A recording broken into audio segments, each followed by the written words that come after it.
In your book, Muses of the Muse, you talked about failing fast and failing forward. How is that important and relevant to the young person who is trying to navigate the waters in these climes that we're in? Actually, there are 3 parts to it. Okay. So fail well, that's the first part.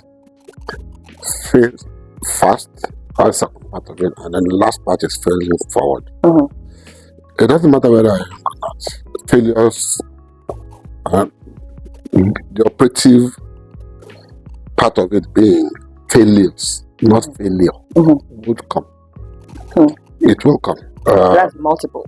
Yes, it's not about whether you want it or not. Nobody's perfect. And we have to be prepared for it. That is what life is all about. We train ourselves all our lives. And we are trained to try and achieve success in everything we do, which is alright. But it's impossible if you are human for you not to have dips, what I call dips in your waves. There are always dips in waves. Life is like waves. And I have to describe these dips as the failures that you come across. And in anything that you do, it will come. In humanity, history of humankind,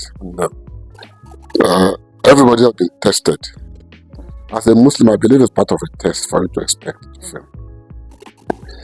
You all have to pray that you pass. You pass that test. Because God will test you. He tested all these people, all these prophets through history. They have very tough lives. And they were tested all through their prophethood or messengership. Now we are just human beings. So we expect that it will come. The point is that we have to prepare for it. And when I'm saying if you must know that it will come, then you should know that you have to be prepared for it by knowing and building up, the wherewithal, the ability to say, I will fail fast. Failing well means that there's no ambiguity as to why, how, when it happened. You must totally understand what went wrong. Determine it, analyze it, dimension it, and understand it fully. That way, you understand why you have failed. So you have to understand it fully, fail well, so that there are no ambiguities. There are things that we've heard in the past, obviously from very wise men and said, never waste a good crisis, never waste a failure. I will put it that way. You must learn from it. And for you to learn from it, you have to understand it totally. That's failing well. Understand it totally. Now, when you have understood it totally, the next thing is to now say, be fast. Don't dwell on it. Don't lie down and be running on the floor, saying that, I failed. Because it is part of the journey, like success.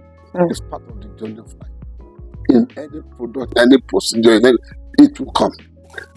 And when you are failing fast, it means that as soon as you understand why you have failed, you have to also move to say, let me now move on. I have done that. The next step is for you to now say, okay, let's get the move on. Don't roll on the floor, because if you do, people who are around you, who are watching you, they see that you failed. They probably understand why you failed. They might have even contributed to it. And they are watching they probably are watching what you do in reaction. And everybody learns from the mistake of all the others. You hear that a lot. If you dwell on it and you're running on the floor and crying and shouting that you're being miserable, they are going to step over you because they understand what you've done. And they will move on to going to do what you are wasting time dwelling on the floor. So that's failing fast. And then failing forward means that when you dip, because of the combination of fully understanding why you did and moving on very, very quickly from it. Because if anybody will understand it, you probably would have understood it better than anybody. Because it came from you. And you lived it. And when you have lived it, that means you understand it better than anybody. And when you understand it better than you have moved very fast, I will assume that you have a first mover advantage of some sort by moving fast. the combination of that, of these two parts of failure, allows you to say that whatever it is I'm going to do to get out of not failing again has to be because I'm better off than where I was before I failed. Yeah. So when you have that deep, when you have that valley in that, in the undulating hills, when you're going to come out of it, the combination of your new knowledge and your new strength of look, I have to now be better, means that you are going to come out at a plateau, at a height higher than with the plateau where you fell off. Yeah. That's failing for. You are coming out higher because you now are wiser, you are better off in knowledge. You are better off in your understanding of what you have to do. So that you have to fail forward. That is the plan. Has to be the plan.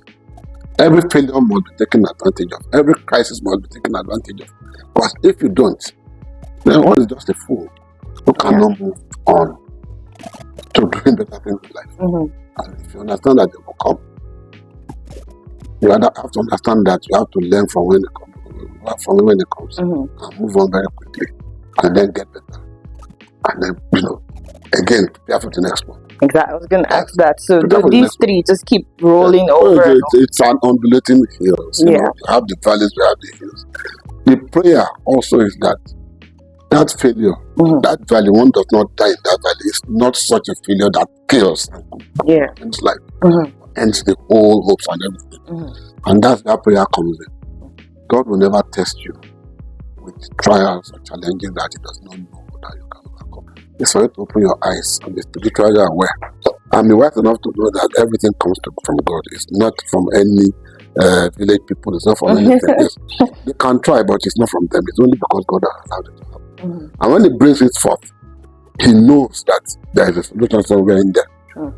Look for it. Be wise. Be spiritually, clear-eyed, and be ready to take advantage of that new knowledge that you need to seek. Thank you very much. So fail well, fail fast, and fail forward.